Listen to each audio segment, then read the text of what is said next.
Pipila ka mga tourist destination sa Cebu ug Bohol na sipatan ang Presidensias Bukya. Ang Department of Tourism Region 7 ni pahimangnos mga turista nga magmatgon. I-report si Cristel Joy Filerca. Live report. Nipagawas kagahapong adlaw og listahan ang Department of Tourism 7 sa pipila ka mga tourist destination sa Cebu ug Bohol nga nakitaan og presensya sa Bukya.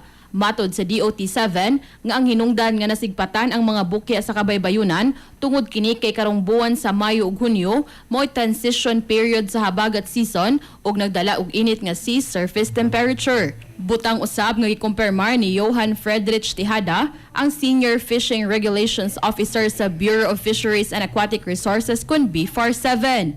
Kay tungod kining jellyfish kay they are dependent sa water, no, sa kinaiya sa nature sa water.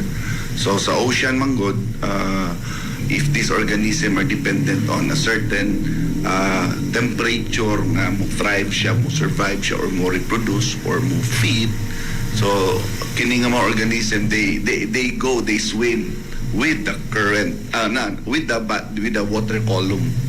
And sometimes the water column is influenced by the water current.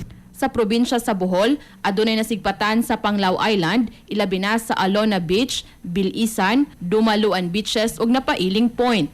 Nakita usab ang presensya niini sa kadagatan sa Anda ug Dawis. Samtang dinhi sa probinsya sa Sugbo, nakitaan og presensya sa mga bukya sa lungsod sa Argao, Bantayan Island, ilabi na sa lungsod sa Santa Fe, Lapu-Lapu City ug Cordova sa Mactan Island ug panagsama og White Beach sa Moalboal. Hinungdan nga nagpahimangno ang DOT7 sa mga turista sa pagmatngon, ilabi na kung mobisita sa maong mga destinasyon. Samtang sa gipagawas nga pamahayag sa DOT7, aduna sila gihatag nga mga rekomendasyon aron usab magpabiling luwas ang mga turista.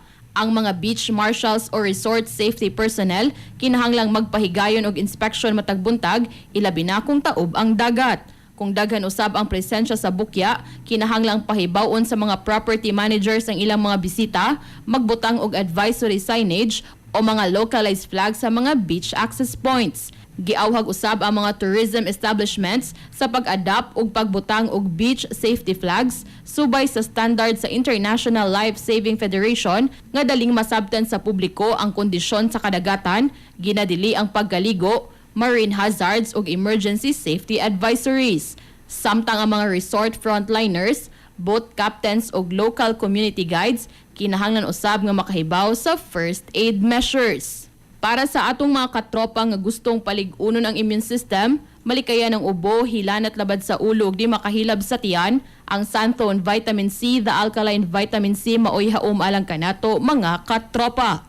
Alang sa nagkaiusang Pilipino para sa Pilipinas, kininyong katropa Cristel Joy Filerca, XFM News. XFM report. Santhone Plus Gold, mapalit sa mga butika sa inyong lugar.